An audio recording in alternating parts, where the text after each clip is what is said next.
Mahashweta Devi is a popular writer, researcher, editor, and social development worker in Bengali literature.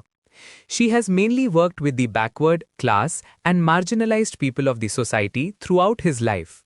Shabar, her social contribution to the development project of the people of the community, has been remembered forever. She never practiced so-called popular literature, but rather her exceptional literature was associated with projects for the development of the backward people of the society. Her work process is completely different religion. In the language of writing, she was able to introduce a new genre.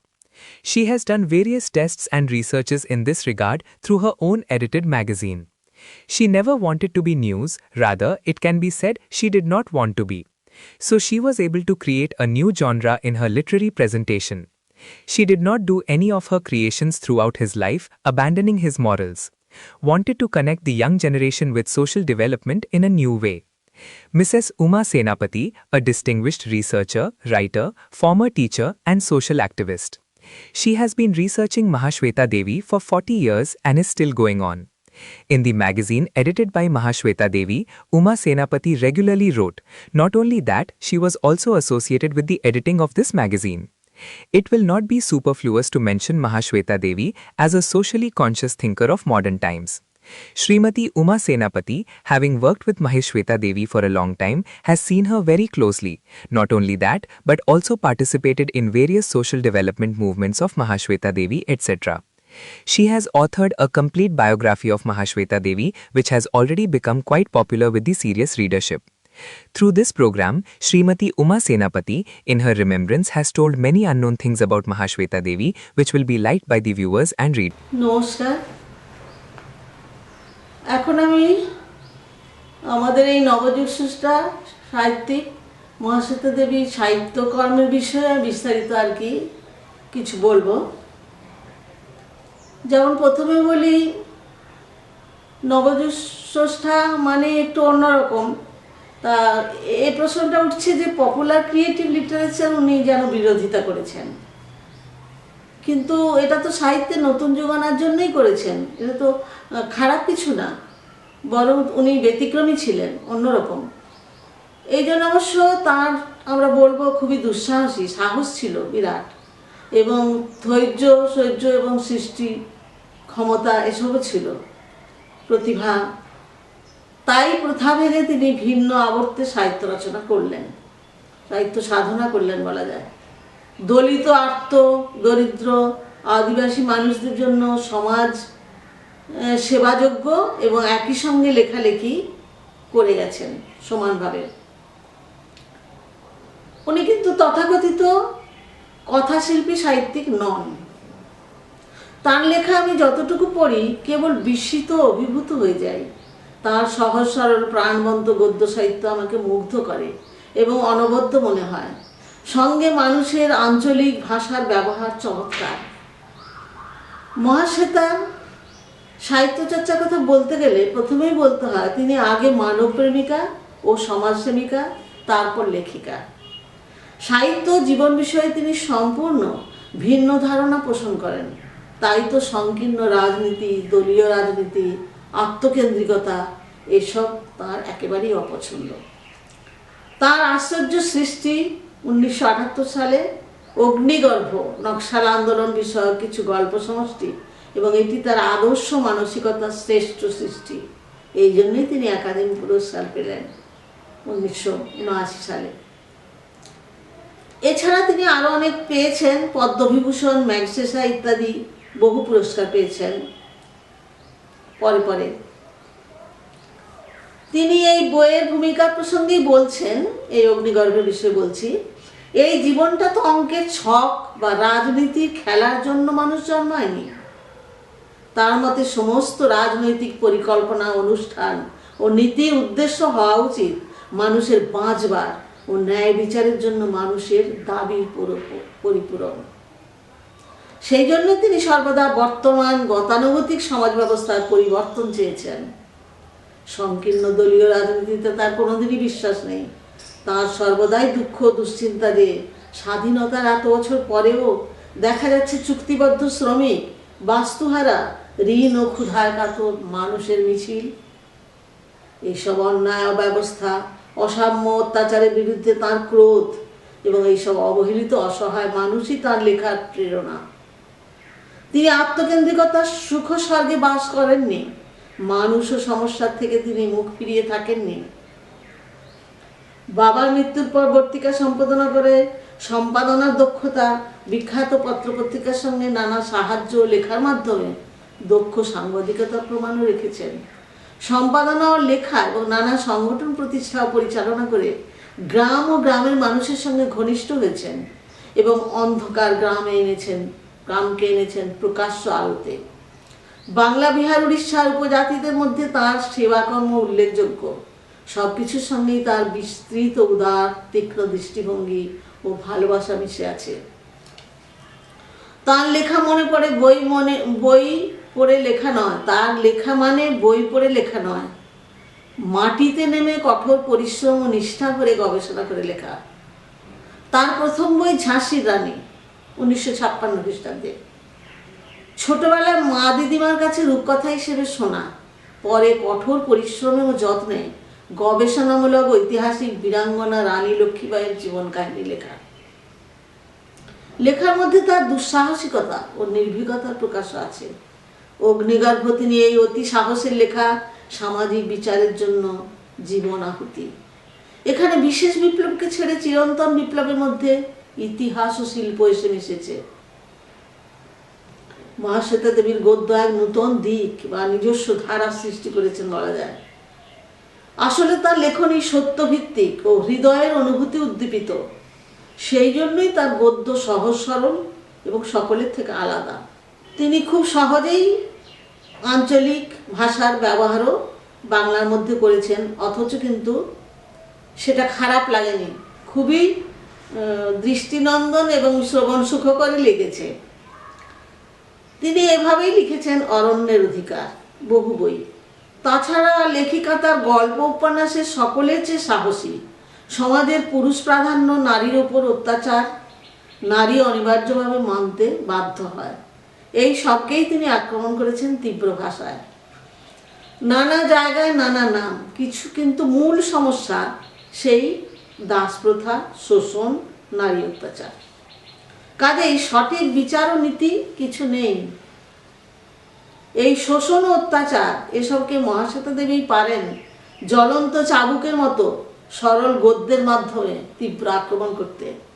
তার কাছে লেখা মানে পুরস্কার পাওয়া, বক্তৃতা ও দেশভ্রমণ নয়, বরং সমাজের দায় স্বীকার এবং অসহায় দুর্বলের পাশে দাঁড়িয়ে সাহায্য করা ও তাদের কথা বলার জন্যই লেখা। তাদের উন্নতির জন্য সরকারকে নানা চিঠি লেখা, আবেদন ও অভিযোগ করা।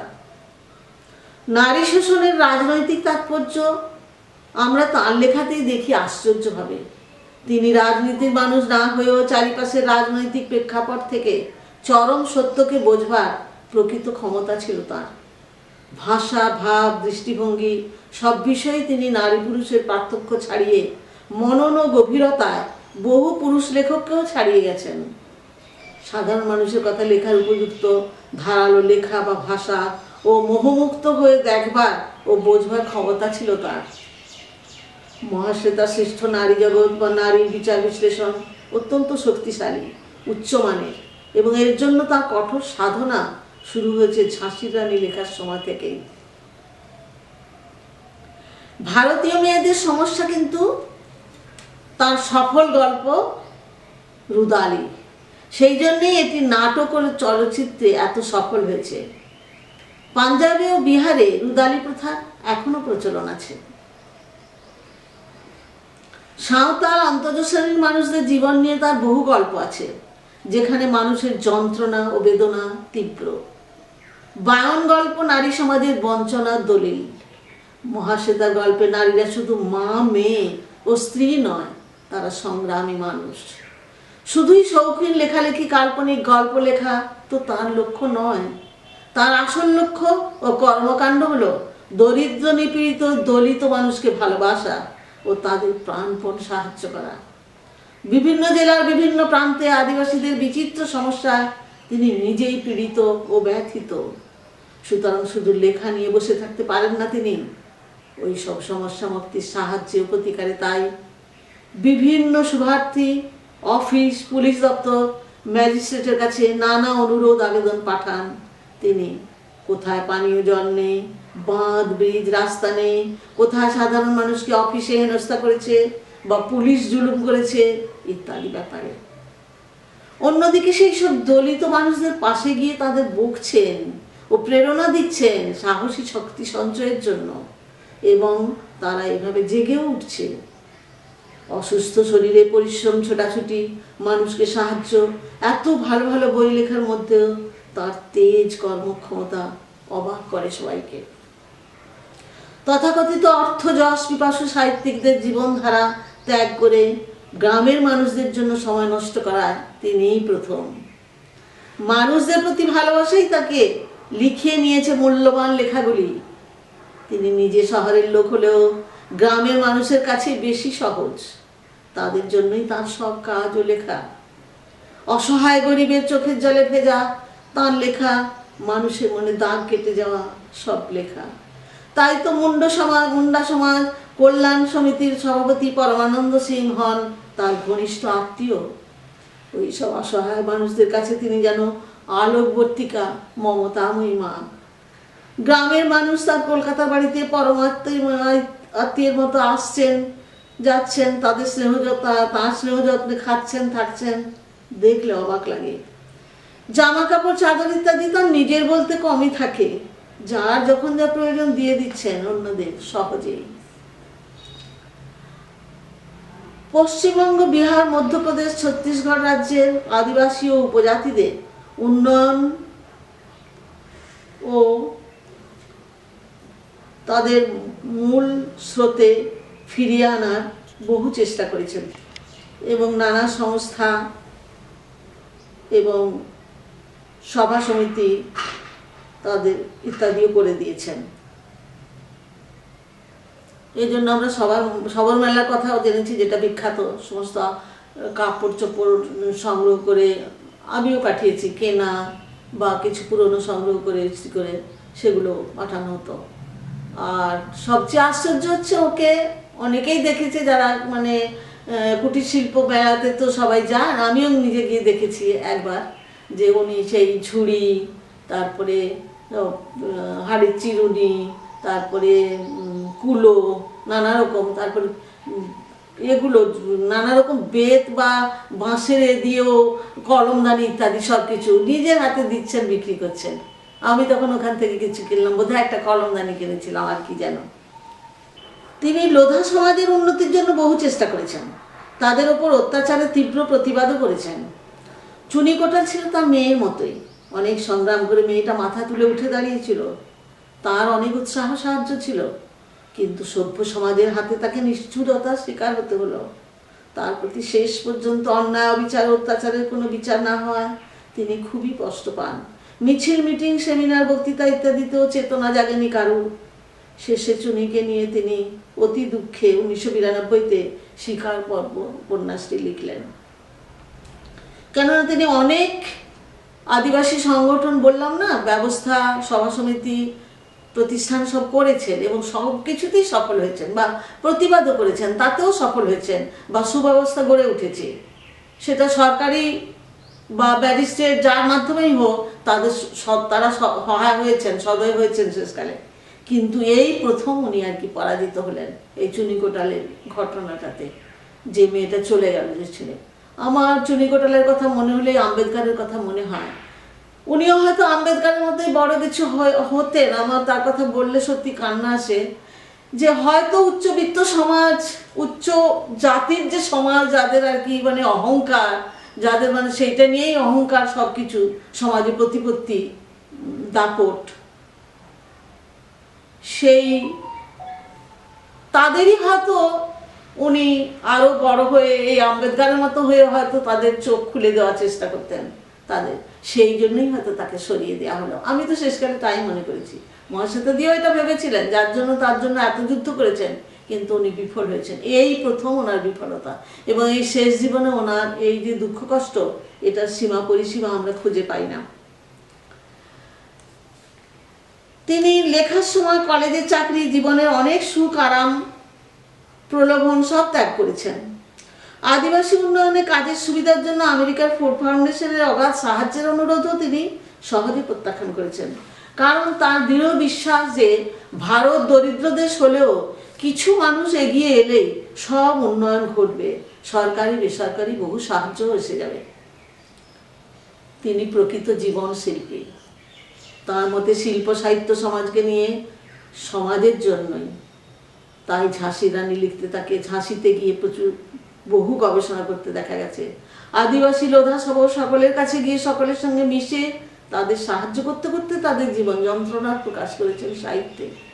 তার জীবন ধারণ ও সাধনার মধ্যেই দেখালেন যে সাহিত্য শুধু সৃষ্টি নয়, কঠোর সংগ্রাম, সমাজ চেতনা ও সেবা। প্রতিপদে প্রতিবাদ ও দায়বদ্ধতা পালন করেছেন। আমৃত্যু তিনি। তার একান্ত আশা, তার দেখানো এই সংগ্রামের পথে বহু মাটির মানুষ, লেখক লেখিকা উঠে আসবেন এবং সেই উপলব্ধির পথ ধরে মানুষ ও সমাজ এগিয়ে যাবে। তিনি এটা আশা করেছিলেন। আমার সামনেও অনেক কথা এই ধরনের বলতেন এবং অনেক বক্তৃতায় আমি পরে পেপারে দেখতাম বলছেন কি চান তিনি, কি আশা করেন। তার মতো নির্ভীক নিঃস্বার্থ যেদিকে কাজ ও সেবা পাগল কিছু মানুষ দেশে থাকলে দেশের অবস্থাটাই পাল্টে যেত, মনে হয় আমার বিশ্বাস। এছাড়া আরো সাহিত্য জগতে অনেক কাজ করেছেন, সাংবাদিকতাও করেছেন। যুগান্তর, বর্তমান, আজকাল এর লেখা, দৈনিক, অজস্র পত্রিকা, রিপোর্ট ও সম্পাদকীয় লিখেছেন অনেক। Business standard, economic and political weekly এসব পত্রিকাতেও লিখেছেন। বয়স বাড়লেও কিংবা শরীর অসুস্থ হলেও তাকে মিছিলে, গ্রামে, মাঠে ময়দানে, মেলায় দেখলে মনে হয় যেন সংগ্রামের শেষ নেই। তার অফুরন্ত উৎসাহ এবং ক্ষমতা। তিনি তো শিল্পীদের সঙ্গে দাঁড়িয়ে শিল্পদ্রব্য বিক্রি করেছেন কতবার। তিনি সহযোগী, সহযোদ্ধা, সকলের মা ও দিদি। বর্তিকার লেখক লেখিকা, গ্রামের মানুষ, রিক্সাওয়ালা, ভূমিহীন কৃষক, আদিবাসী যুবক যুবতী, চুনি কোটালের লেখা জীবন কথা, এই আমার ছন্ন ছড়া জীবন অনেকের মনে নাড়া দিয়েছিল। চুনির উন্নতির জন্য আমরা অনেকেই প্রার্থনা করেছিলাম তখন, কিন্তু তিনি বহু চেষ্টা করেও তাকে বাঁচাতে পারেননি। তাই তো বড় ব্যথা পেয়েছেন শেষ জীবনে। এছাড়া আরো অনেক লেখা ছিল ছোটদের এবং হাস্যরসের, সেগুলো উল্লেখ করার মতো। জিম করবেটের লেখাগুলি দুখণ্ড তিনি বাংলা অনুবাদ করেছেন, খুবই জনপ্রিয় বইটি। এছাড়া জনপ্রিয় আনন্দমঠ, জাতকের গল্প, স্কুল পাঠ্য বই দুটি সহযোগী লেখকের সঙ্গে লিখেছেন। তার ছোটদের লেখা পথ চলি আনন্দে, নেই নগরের সেই রাজা, বিরসা মুন্ডা, হরে রে রে রে ও গল্পের গরু, নাদোষ বিখ্যাত এবং প্রিয় লেখা। তিনি ছোটদের মতো করেই লিখতেন এসব। লেখার জগতে ছোটবেলা থেকে উৎসাহ অংশগ্রহণ করলেও স্থায়ীভাবে অবশ্য অনেক পরে আসেন, কেননা তাকে প্রথম যে অল্প বয়স থেকেই সমাজ সেবাতেও নেমে যেতে হয়েছে না, বন্যাত্রাণ, দুর্ভিক্ষ সবই ছিল এর মধ্যে। সুতরাং তার ইচ্ছে করলেই প্রথম জীবন থেকে করা, সেটা আমাদেরও অনেকেরই হয়েছে। প্রথম জীবন থেকে করা সম্ভব হয়নি, যত আগ্রহ, উৎসাহ বা লেখার পাগলামি বা পড়ার পাগলামি থাকলেও। যাই হোক, পরে আরও পড়াশোনা করা, টেলিগ্রাফ অফিসে চাকরি করা, ঘর সংসার, স্বামী পুত্র মা বাবার সেবা, কলেজ প্রতিষ্ঠা, কলেজের চাকরি সবই করেছেন। আবার ছেড়েছেন ধীরে ধীরে সবকিছু সাহিত্য সাধনা ও জনসেবার জন্য। মহাশ্বেতা সৃষ্টির নতুন জীবনমুখী সাহিত্য চিন্তাভাবনা ও লেখনী নাড়া দিয়েছে পাঠক এবং সাহিত্যিকদের এবং জাগিয়ে দিয়েছে তরুণ মাটির লেখক লেখিকাদের। তাদের দেখা ও সমাজসেবায়, তাদের লেখা ও সমাজসেবায় এবং সাহিত্যের নূতন আদর্শ তৈরি করলেন। বাস্তব দেখা ঘটনাগুলি তাঁর গল্পে চারণ কবির মতো এনে তুলেছেন নিপুণতার সঙ্গে। শিল্প, বাস্তব কাহিনী ও জীবনকে তিনি মিলিয়ে দিয়েছেন তাঁর কাজ ও লেখায়। সাহিত্যে এই সমন্বয় ও মেলবন্ধন তিনিই প্রথম দেখালেন। সাহিত্য চর্চা তো তার মূল লক্ষ্য নয়, আসলে তিনি মানবপ্রেমিক, দরদী, সমাজসেবক ও সমাজবিজ্ঞানী। তিনি জন্মেছেন ও কলম ধরেছেন দলিত বঞ্চিত সমাজ ও মানুষের সেবার জন্য। একাধারে তিনি প্রতিভাবান লেখিকা, তা না হলে গ্রামে গঞ্জে ছুটে ছুটে এত সমাজসেবা, জনসংযোগ, বক্তৃতা, সেমিনার, সংগঠন, মেলা, চিঠি লেখা ও কাজকর্মের পরেও এত মূল্যবান লেখা লিখতে পারতেন না কখনোই। কলকাতা ও গ্রামগঞ্জের অনেক দাঙ্গা ও দুর্ঘটনা সাক্ষীও হয়েছেন তিনি। তিনি সব তুচ্ছ করে সব মানুষের কাছে এগিয়ে গেছেন সকলের মিলন ও ঐক্য চেষ্টায়। সেই জন্যই গ্রাম গ্রামের মানুষ জমি জমা ও সব কিছু ভালো বুঝতে পারতেন তিনি, এবং সেইভাবেই তাদের উন্নতির চেষ্টা ও উপদেশ নির্দেশ দিতে পারতেন ভালোভাবে। এইভাবে তিনি গ্রামের এবং আদিবাসীদের অনেক উন্নয়নও করতে পেরেছেন। তার কাছে আমাদের শেখবার অনেক। তিনি নতুন প্রজন্মকে চলার পথের সন্ধান ও আলো দেখিয়েছেন। তরুণরা দেশের ও সকলের প্রত্যাশা পূরণ করবে অবশ্যই ভবিষ্যতে। শুধু বাংলা ভাষা নয়, ভারতের অন্যান্য ভাষার তরুণ লেখকরাও তাঁর ও তার লেখার সঙ্গে পরিচিত উদ্বুদ্ধ। কেননা তার সমস্ত বই প্রায় আমাদের ভারতীয় অন্যান্য ভাষাতেও অনুবাদিত হয়েছে এবং খুবই সাড়া ফেলে দিয়েছে সারা ভারত। এবং সেই জন্য উনি অন্যান্য বিদেশি ভাষাতেও আছে। সেই জন্যই দেখা যায় যে উনি শুধু বাংলা বিখ্যাত, ভারত বিখ্যাত না, দেশ বিদেশে সারা পৃথিবী বিখ্যাত বলা যায়।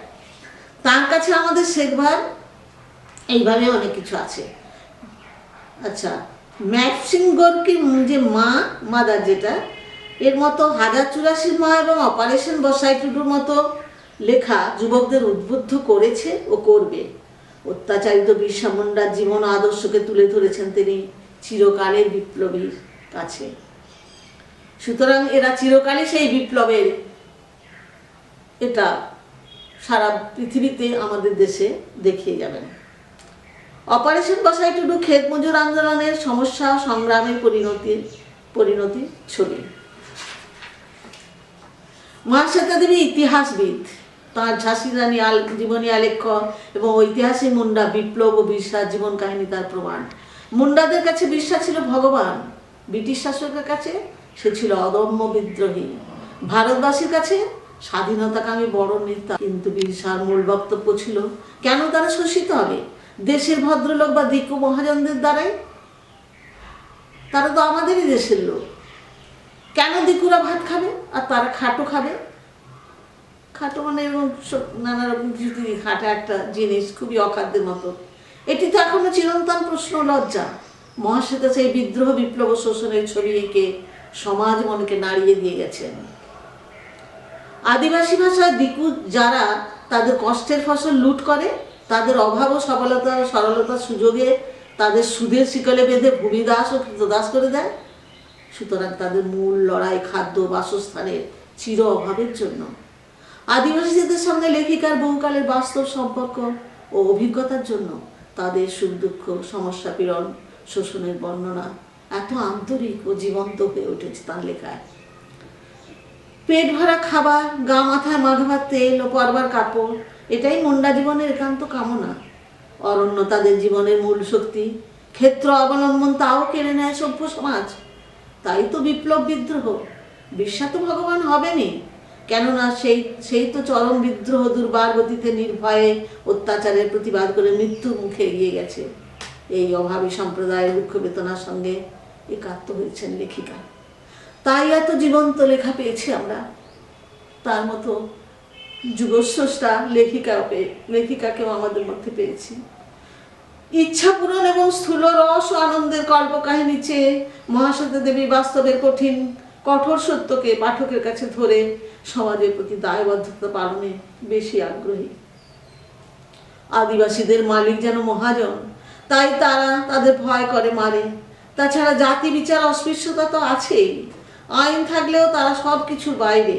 অর্থবান প্রতিশালীদের হাতে আইন ও শক্তি, আর ওরা সব অত্যাচার শোষণের মুখ বুজে সহ্য করে। ওরা বিক্রি হয়ে আছে, ওদের ঘর জ্বলে যায়, ফসল বাজেয়াপ্ত হয়, বাস্তু দখল হয়, জমি কেড়ে নেয়। ওরা ধার পায় সহজেই, কিন্তু সুদ আসল তো কোনো দিন শোধ করতে পারে না। আমৃত্যু বংশ পরম্পরা ঋণের বোঝা বয়ে বেড়ায়। এরা চিরকাল মালিকদের প্রচেষ্টায় অজ্ঞতা ও শিক্ষার অন্ধকারে থেকে যায়। একমাত্র মহাশ্বেতা এদের সঙ্গে মিলেমিশে নিজের চোখে দেখে তাদের যন্ত্রণায় কাতর হয়েছেন এবং তাদের অজ্ঞতা, অশিক্ষা ও শোষণ মুক্তির জন্য লেখা ও কাজের মাধ্যমে কর্তব্য সেবা করে গেছেন আমৃত্যু। মহাশ্বেতার লেখার ধরন, বিষয়বস্তু, চরিত্র চিত্রণ সবই অন্যরকম, অসাধারণ। চরিত্রগুলি অবাস্তব বা কাল্পনিক নয়। উঁচু নিচু দুই সমাজের নারী পুরুষের চিত্র এঁকেছেন সহজভাবে। তার মধ্যে সভ্যতার ভার ও বাহক হলো নিম্ন স্তরের কৃষক ও শ্রমিক নারী পুরুষ, যাদের মানুষ বলে চেনা যায় সহজেই। তাঁর লেখায় কাজের লোক, পাড়া প্রতিবেশী, পরিচিত মানুষেরা, এমনকি গৃহপালিত পশুও বাদ যায়নি। পারিবারিক ঘটনা, লোকজন, মা বাবা, ভাই বোন সবাইকে নিয়েই তিনি বহু কিশোরপট্ট গল্পের উপহার দিয়েছেন, যা মোটেই বানানো নয়। এইভাবেই তার নাদোষ লেখা হয়। সত্যি তার বহরমপুরের বাড়িতে এরকম একটি গরু ছিল। সে অদ্ভুত সব কাণ্ড করত। তাছাড়া ভূমিহীন কৃষক, ভূমিদার, ভাতুয়া, নানা আদিবাসীদের জীবন ছবি এবং সামাজিক বহু অন্যায় অত্যাচারের ছবিও ছোটদের মতো করেই তিনি প্রকাশ করেছেন। তাই ছোটতারাও খুবই আগ্রহের সঙ্গে তা পড়েছেন এবং তারাও অনেক কিছু শিক্ষা পেয়েছেন এসব থেকে। লেখাপড়া, মানব সেবা, সমাজ সেবা এতই একসঙ্গে এটা ওতপ্রোতভাবে জড়ানো এবং দুটোই যেন মহাযজ্ঞ একসঙ্গে চলছে, এটা আমাদের বিরাট পাওনা। আমরা শিখলাম অনেক কিছু এবং প্রেরণা পেলাম এবং আমরা এত বড় একটি হৃদয়ের মানুষকে পেলাম।